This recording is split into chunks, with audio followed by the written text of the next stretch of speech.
UFC rankings are out. Conor McGregor, Nate Diaz. Holy crap. I'm Matt Parrino. I'm Forrest Griffin. He's going to tell you what the numbers mean. I'm going to tell you how the fight played out and what happened. What happened is one guy went back to the drawing board and did their homework, and one guy, the second guy, being Nate Diaz, tried to fight the exact same fight he fought the first time, but he fought a guy that was prepared for it. So if we look back to the RDA Nate Diaz fight, we see southpaw and southpaw, the leg kicks work again. RDA destroys Nate's leg with those leg kicks. I didn't pay enough attention to that fight. I thought it was like kind of an aberration because Nate also missed weight in that fight and he had a bad camp or he was between something and he was eating like 13 bananas a day and I don't know what, he had a weird diet thing going on, he missed weight. It was a whole weird thing. I should have looked at that fight more because Conor McGregor did. The other thing Conor McGregor did so well, again, that he didn't do it the first fight at all, because they were southpaw and southpaw, he slipped the jab and countered with the left hand. The jab would come, boom, boom. And I hate to talk about him, but that is the Floyd Mayweather money move that King Conor Money McGregor did to Nate. So that's what happened in the biggest fight of the year. Well, makes sense of course. What do these numbers mean? That's Little the numbers. movement here. I mean, Conor McGregor doesn't move in the pound for pound or his own division, but guess what? He's number one. Nowhere to go. Nate Diaz drops one spot to number 5. Edson Barbosa moves up to number 4. What do you think about that movement? I mean, Barbosa's been hot. Diaz hasn't fought at 155 in a while now. Are you okay with it? I'm fine with it, yeah. Got a guy that didn't do anything and a guy that lost. No problems there. Sounds good. Excellent. Diaz says that he wants to kind of sit back now, kind of nurse his wounds a little bit, see what happens, see what plays out. Conor McGregor, he has to go back to 145 pounds. The boss said so, Dana White. I mean, he can defend the belt at 145, and I think based on that performance, I feel comfortable with him fighting anybody at 155. Now, with that said, Conor is the bigger guy at 145, always. He's huge for that. He's still a reasonable size. He's not the biggest 55er, but he's a reasonable size for 55. And the guy he was fighting takes shots better than anyone else. Anybody else gets knocked out if they get hit by those shots. So I think stylistically, I think he can fight the top guys, in my opinion. Magomedov, say him? Khabib Nurmagomedov, close for us there. Bad matchup for Conor.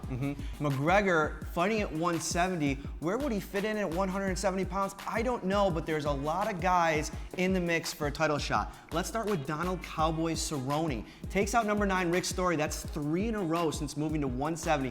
Looked great. I mean, the finishing combination kind of went viral on social media, was explosive in the fight. Not a lot of guys do that to Rick Story.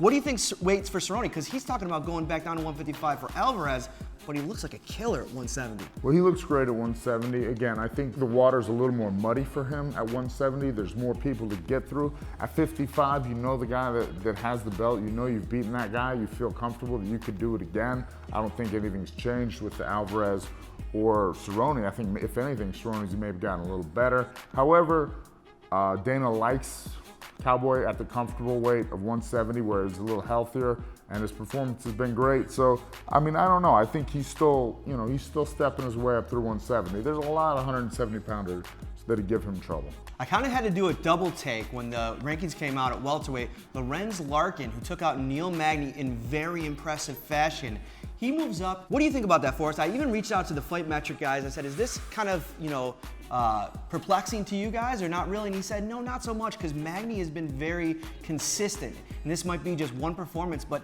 I think Larkin's been pretty consistent as well. This is 4 wins out of 5. Larkinson has absolutely not been consistent. There it is. I said a long time ago, watch out for this Lorenz Larkin. His stand-up game's the best. If he can learn how to defend takedowns and move a little better. And I thought, man, he's so good. And then you never know what you're getting with him. I don't know. Speaking of never know what you're getting, you do know what you're getting with Cody No Love Garbrandt. 5th straight win, he's 10-0, takes out the number 11 guy, Mizugaki. I understand that, but if you look at the impressive fashion at which he's been beating guys, I can make an argument for as high as maybe number 2 in the division. I think Cody's style, while is really exciting, is not gonna beat Cruz, and he rushes in.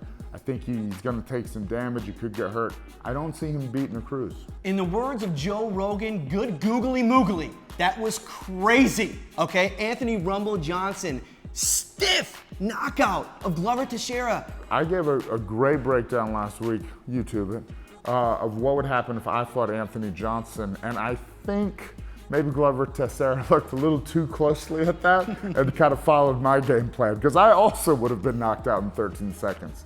Glover's game plan was actually good. Get in the guy's face, make him go backwards. Anthony Johnson has a lot more power coming forward.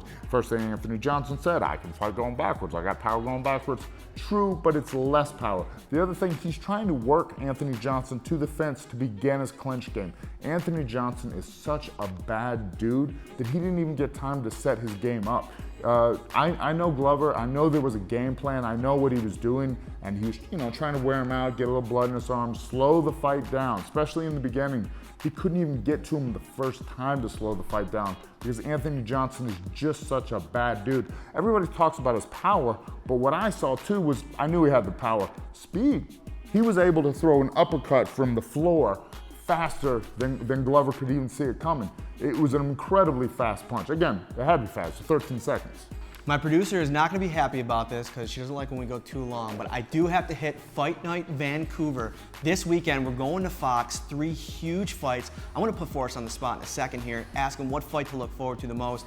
Mine is Paige Van Zandt taking on Bec Rawlins, who is a great test for Paige in her first fight back since Dancing with the Stars, since her loss against Rose Namajunas. What do you got for us, Forrest? What are you looking forward to? That's a tough fight. Again, you don't want to lose to Bec Rawlins. We'll see where Paige's head's at, what's going on with her. She's kind of a superstar these days. Sometimes that can kind of take away from camp.